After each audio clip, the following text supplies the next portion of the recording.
Okay, सबसे पहले हमें एक वेब पेज बना लें आप पहले से या बाद में, यानी बनाते हुए आप सेव कर सकते हैं। नोटपैड आप ओपन करें और डायरेक्टली वहाँ से बना दें, लेकिन मैं यहाँ से पहले से बना रहा हूँ। मैंने टेक्स्ट डॉक्यूमेंट पे मैं गया और मैंने इसका नाम रख दिया, आज की डेट रख दी। तो ये मैंने आपको बताया था, जब भी आप वेबसाइट के लिए कोई पेज बना रहे हैं या कोई भी चीज़ आप वेब के लिए सेव कर रहे हैं, उसमें आप स्पेसेस नहीं देंगे, सही। और ये माइनस प्लस भी नहीं यूज़ करते वैसे, लेकिन मैं अब यूज़ कर रहा हूँ। लेकिन आप चाहें तो मैंने 30 और यहाँ से जून 2020 ये नाम मैंने रख दिया, सही है। स्पेसेस नहीं होनी चाहिए नाम रखते वक्त आपके पास। और दूसरा, माइनस प्लस नहीं यूज़ करें, स्लैश वैसे भी यूज़ नहीं होते जब भी आप कोई फाइल नेम यूज़ करते हैं, ठीक है। वो आपको वैसे ही एरर दे देगा। मैंने यहाँ से स्लैश दबाया तो ये कह रहा है कि आप फाइल नेम जो है कंप्यूटर में बनाते हुए ये मार्क्स जो है यूज़ नहीं कर सकते, ठीक है। और सब कुछ करने के बाद आप आगे डॉट करके HTML लिखना ज़रूरी है, सही, क्योंकि हम HTML के पेजेस बनाएंगे। तो HTML जो है मैंने आपको बताया था लास्ट क्लास में कि ये आपकी सोर्स फाइल्स होती हैं। अच्छा है ना, यहाँ से सेव नहीं हुआ सही से,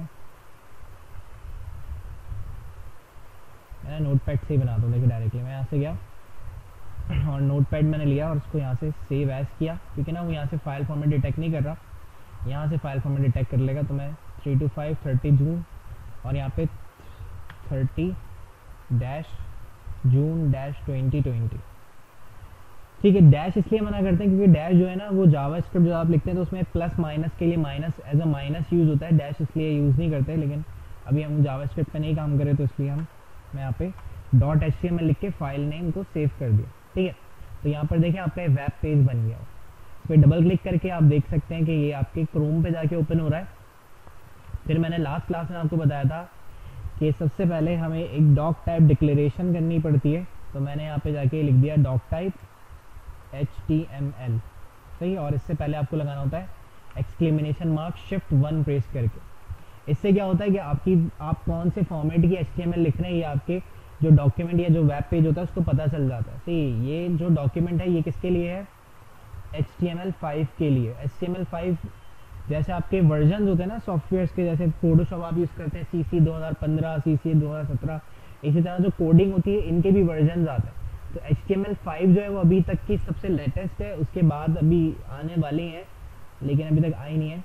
तो HTML5 जो है सबसे लेटेस्ट है, तो उसका जो डॉक टाइप डिक्लेरेशन है वो ये है, ठीक है। 4.1 का होता है, उसके आगे बहुत लंबी सी कोडिंग होती है। अब उन्होंने बिल्कुल शॉर्ट कर दिया है डॉक टाइप HTML, बस ये लिख दिया। ये अगर आप नहीं भी डिक्लेयर करते तो भी आपका ब्राउज़र समझ जाता है कोडिंग पढ़ के कि आपने उसमें किस टाइप की कोडिंग की है। फिर मैंने आपको बताया था कि जब भी आप HTML का पेजेस स्टार्ट करेंगे तो उसमें दो तरह के टैग्स लगाने पड़ते हैं। एक कंटेनर टैग्स होते हैं और दूसरे कौन से होते हैं, एलिमेंट टैग्स, सही है। वो डॉक्यूमेंट पता नहीं कहाँ है, शायद यही होगा।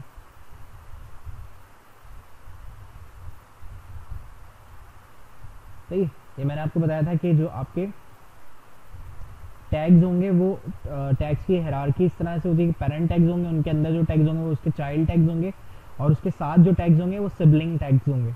इस तरह कंटेनर टैग्स होंगे और एलिमेंट टैग्स होंगे। कंटेनर टैग्स किसी ऑब्जेक्ट की, किसी टैग्स की प्रॉपर्टी डिफाइन कर रहे होंगे, और इस तरह जो एलिमेंट टैग्स होंगे वो उनकी खुद अपनी कोई ना कोई प्रॉपर्टी होगी, ठीक है। सो ये है आपका कंटेनर टैग। कंटेनर टैग हमेशा पेयर की फॉर्म में होंगे, एक खुलेगा दूसरा बंद होगा, और इसी में मैं इंटर प्रेस करके जगह बना देता हूँ। हमेशा जब भी HTML का टैग आएगा, मतलब HTML का आप जब भी पेज बना रहे हैं तो वो HTML के टैग्स के दरमियान लिखी जाएगी HTML जो भी होगी, ठीक है। तो अभी हम तो बेसिक पहले कोड समझ रहे हैं, फिर हम पूरी वेबसाइट इंशाल्लाह आगे बनाएंगे। अच्छा, HTML के बाद मैंने यहाँ से जाके एक टैग ओपन किया। मैंने आपको बताया था HTML के दो पार्ट्स होते हैं, एक होता है हेड और दूसरा होता है बॉडी,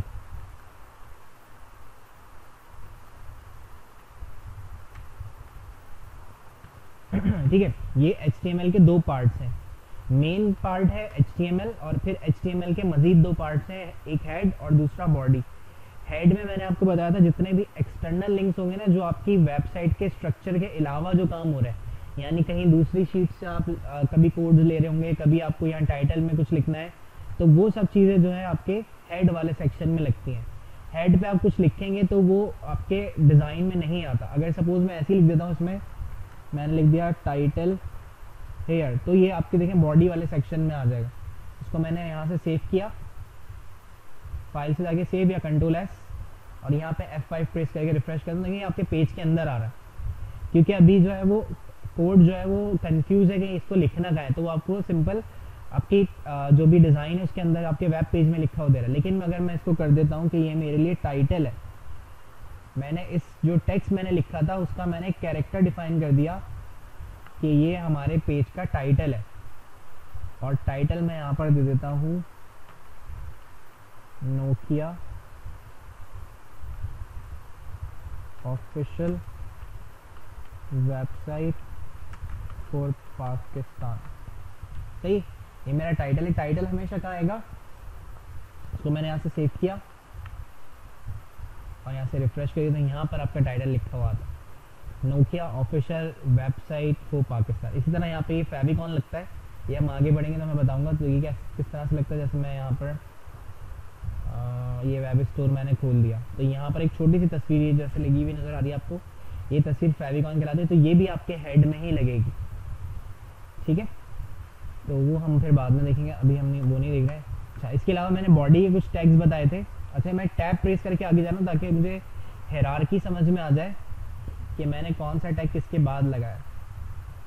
जैसे ये हेड के अंदर टाइटल, इसी तरह बॉडी। अब जो भी मैं डिज़ाइन बनाऊंगा वो मैं बॉडी के अंदर, यानी मैंने यहाँ पर मैं लगाता हूँ H1 ओपन और H1 क्लोज। जो भी टैग आप ओपन कर रहे हैं उसको हमेशा फौरन क्लोज कर दें, ठीक है। और मैंने यहाँ से ये मैंने लास्ट क्लास में ही बताया था, ये वाला टैग मैं दोबारा से बता रहा हूँ। 6 तरह की आपके पास हेडिंग होती है, 3 और 3 6। Heading 1, heading 2, heading 3। सबसे बड़ी हेडिंग आपकी हेडिंग 1 होगी, फिर उससे छोटी 2, फिर उससे छोटी 3 4 5 6, इस तरह से चलता रहता है,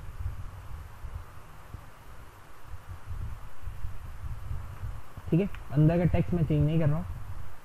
यहाँ से जाके मैं इस पेज को रिफ्रेश करता हूँ तो यहाँ पर हेडिंग 1, हेडिंग 2, हेडिंग 3 4 5 इस तरह से ये लिखे हुए आ गए। सही, अगर आप चेंज करना चाहते हैं तो मैं यहाँ पे 2 3 4 5 एंड 6। अच्छा, एक और बात मैं आपको यहाँ पे समझाऊँ। देखें यहाँ पे मैंने भी एक स्पेस दी हुई है। अगर आप जितनी भी स्पेस दे दें, बाय डिफ़ॉल्ट आपकी जो स्पेस होती है, अगर आपने 1000 दफ़ा भी स्पेस दी हुई है, आपका जो कोडिंग है वो हमेशा उसको एक ही स्पेस मानेगा। एक ही स्पेस आ रही है, इससे ज़्यादा स्पेस नहीं आ रही 1 में, ठीक है। इवन अगर आप लाइन भी चेंज कर देते हैं, आपका लाइन चेंज करना, जैसे मैंने 1 के बाद एंटर प्रेस करके 1 लिखा है हेडिंग, और एंटर प्रेस करके 1, इससे भी कोडिंग पे कोई फ़र्क नहीं पड़ता। देखिए आपकी कोडिंग अभी भी वैसी ही आ रही है जैसे आपने लिखी हुई थी, सही है। तो अब मैं यहाँ पे आपको बताता हूँ, अगर आपको एक से ज़्यादा स्पेसेस देनी है तो आप यहाँ पर एक कोड लिखते हैं, and NBSP colon semi colon, sorry, सही। अब जितनी भी दफ़ा आपको ये स्पेस देनी है, आप इसको उठाएं, कॉपी करें और पेस्ट पेस्ट पेस्ट इस तरह से पेस्ट कर दें। तो अब आपके जो वेब पेज होगा उसको पता चल जाएगा कि आपने फोर्सफुली आप स्पेसेस देना चाह रहे हैं खुद से, ठीक। तो यहाँ पे कितने 1 2 3 4 5 6 7 8 स्पेसेस आ रही हैं, लेकिन क्योंकि मैंने ये 4 दफ़ा लगाया, लेकिन इनके दरमियान में मैंने स्पेस दिए, तो हर टैग के बाद वाली जो स्पेस है उसको भी वो काउंट कर लेगा। तो अगर मैं इसको डायरेक्टली बस ऐसे लगा दूँ तो फिर ये बीच वाली स्पेसेस नहीं आएंगी, फिर 4 स्पेसेस आएंगी और ये 5 आएंगी, बल्कि ये भी मैंने ख़त्म कर दी। अब मैं इसको सेव करता हूँ और इसको यहाँ पे चेक किया तो अब यहाँ पे सिर्फ 4 स्पेसेस, 1 2 3 4, ठीक, क्योंकि मैंने 4 दफ़ा ये कोड लगाया, ठीक है, क्लियर है। तो अभी मैं सिर्फ फॉर्मेटिंग बता रहा हूँ आपको। अच्छा, इसी तरह से अगर मैं चाहता हूँ कोई पैराग्राफ लिखना है, सपोज मुझे हेडिंग 3 के बाद एक पैराग्राफ डालना है, तो पैराग्राफ के लिए जो टैग होता है वो होता है P का टैग। तो ये P का टैग आया और मैंने आगे जाके पैराग्राफ लिख दिया कि this is sample paragraph text for batch 3 to 5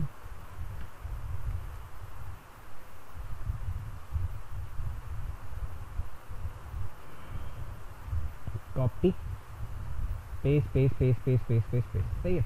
तो मैंने पेस्ट कर दिया।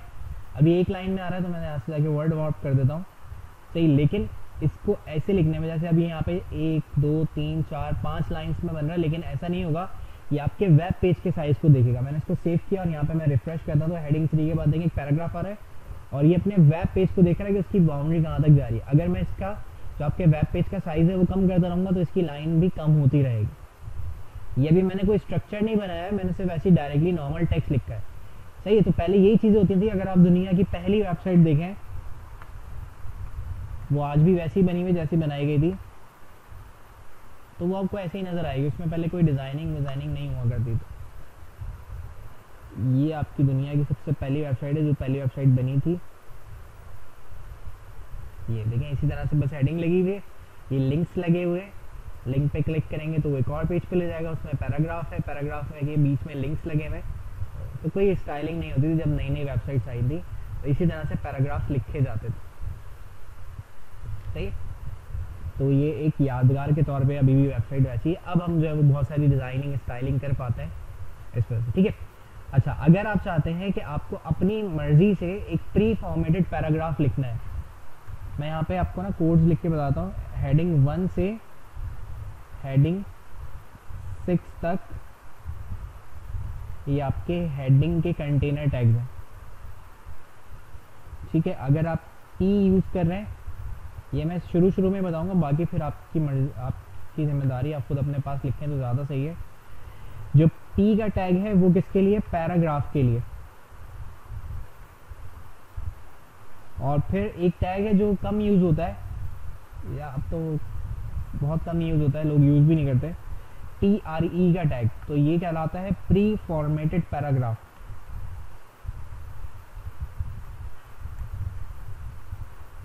सही, प्री फॉर्मेटेड का क्या मतलब है? जैसे देखिए मैं हेडिंग 5 के बाद एक पैराग्राफ ऐड करता हूँ और इसको मैंने TRE वाला पैराग्राफ बना दिया, TRE पैराग्राफ। अब इसमें क्या होगा, जो मैं फॉर्मेटिंग करूँगा ना, ये उसको देखेगा कि मैंने जैसे यहाँ से लिखा, यही वाला पैराग्राफ मैं ले लेता हूँ, सही है। मैंने मुझे टेक्स्ट दोबारा से लिखना पड़ेगा।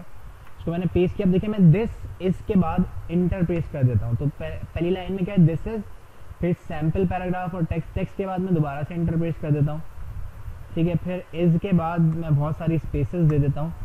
तो मैंने इसको सेव किया और यहाँ से जाके मैं इसको चेक करता हूँ। देखिए अब जैसे मैंने प्री फॉर्मेटेड पे रखा था ना उसको, वो वैसा ही मुझे शो कर रहा है। दिस इज के बाद मैंने इंटर पेस्ट किया था, फिर सैम्पल पैराग्राफ के बाद मैंने टेक्स्ट और उसके बाद फिर इंटर, यानी लाइन चेंज की। फिर इज के बाद मैंने बहुत सारी स्पेसेस दी थी। तो जैसा आप कोडिंग में लिखते हैं वैसा ही वो आपको लिख के देता है। तो इसमें देखें वो रेस्पॉन्सिवनेस भी नहीं लेकर आ रहा आपके टेक्स्ट की, क्योंकि हमने जो है वहाँ पे कहीं इंटर पेस्ट नहीं किया हुआ। तो इसलिए पैराग्राफ T वाले टैग का ही फ़ायदा होता है कि आपकी जो डिव्स होती हैं या आपके जो सेक्शन होते हैं उनके टेक्स्ट को वो रीड कर लेता है कि हाँ मुझे ये वाली चीज़ ऐसे लिखनी है। तो इसलिए प्री जो है वो हम कम यूज़ करते हैं। अब जैसे यहाँ स्पेसेस थी तो उसने इसको भी रीड किया। अब मैं सेव करके इसको चेक करता हूँ तो यहाँ पर आ रहा होगा, सही है। तो ये भी आप कभी यूज़ कर सकते हैं, लेकिन बहुत कम कंडीशन में हम इसको यूज़ करते हैं, क्योंकि वैसे लुक नहीं दे रहा था जैसे हमें चाहिए होती है। फिक्स कर देता है, क्योंकि ये प्री फॉर्मेटेड पैराग्राफ है, पहले से फॉर्मेट बना के और फिर आपको दे रहा होता है। सेव किया, इसको दे देंगे। मैंने यहाँ पे इंटर पेस्ट किया होता तो वो वैसे ही आ रहा जैसे था।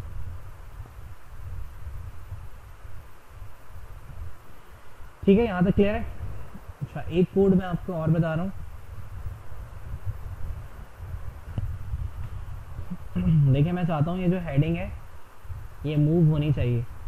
तो यहाँ पर हमारे पास पुराने ज़माने में एक टैग होता था, अब तो खैर एनिमेशन आ गई हैं, लेकिन ये यूज़ कर सकते हैं। मार्की का मैंने टैग लगाया और यहाँ पर इस मार्की को बंद कर दिया, ठीक है। इससे क्या होगा, इसको मैंने सेव कर लिया और देखें अभी हेडिंग जो है वो चलने लगेगी इस तरह से।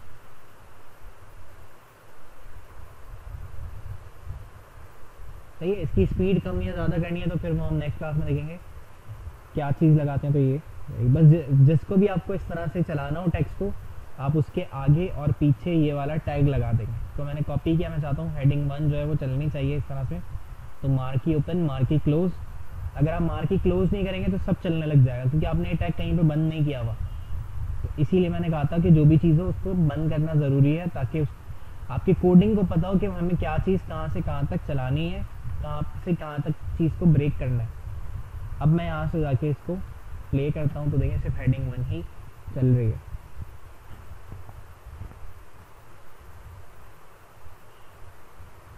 सही है। इसी तरह से एक और टैग मैं आपको बता रहा हूँ, ब्रेक का टैग होता है। जैसे आपको हेडिंग और 4 नीचे लिखना है तो आप यहाँ पर जाके लाइन ब्रेक का टैग लगा देंगे /BR। ये BR क्या करेगा, BR का मतलब है लाइन ब्रेक, यानी यहाँ से लाइन टूट जाएगी। मतलब जैसे आप ग्राफिक्स में या वर्ड में आप क्या करते हैं, जब आपको लाइन चेंज करनी होती है, नीचे लाइन में कुछ लिखना होता है तो आप इंटर प्रेस करते हैं ना, या शिफ्ट एंटर प्रेस करते हैं लाइन ब्रेक के लिए। तो ये बेसिकली लाइन ब्रेक है, मैंने सेव नहीं किया हुआ था इसलिए यहाँ पे लगा नहीं, ये यहाँ से इसने लाइन ब्रेक कर दिया। पैराग्राफ ब्रेक के लिए P का टैग, लाइन ब्रेक के लिए BR का टैग। सही है, दो तरह के आपके पास ये टैग्स होंगे। जो BR का टैग है वो लाइन ब्रेक, याद रखिएगा। पैराग्राफ ब्रेक करना है तो आपको P का ही टैग, यानी यही वाले P के टैग के अंदर जो दूसरा पैराग्राफ होगा वो आप लिख देंगे तो खुद ही पैराग्राफ जो है वो चेंज हो जाएगा। जैसे पैराग्राफ चेंज हो जाता है, थोड़ी सी बीच में स्पेसिंग आती है तो वो भी यहाँ पर आएगी। देखिए एक पैराग्राफ था, फिर दूसरा पैराग्राफ, फिर इस तरह तीसरा पैराग्राफ के लिए अलग P के टैग्स लगा देंगे तो आपके पैराग्राफ चेंज हो जाएंगे। सही है, समझ में आ गया? इतना करके देख लें, लास्ट क्लास में किया था, ये कर लें। कोडिंग है तो इसीलिए भी मैंने शुरू में थोड़ी वैसे ही क्लास छोटी मिल रही है तो इसलिए मैं थोड़ा ही बता रहा हूँ। अब आगे जब मैं और चीज़ें बता दूंगा तो फिर हम सारी चीज़ें कंबाइन करके मर्ज करके पढ़ रहे हैं। ठीक है, तो इतना करके अभी देख लें, ये ज़्यादा टैग्स नहीं है, ज़्यादा कोड्स नहीं है।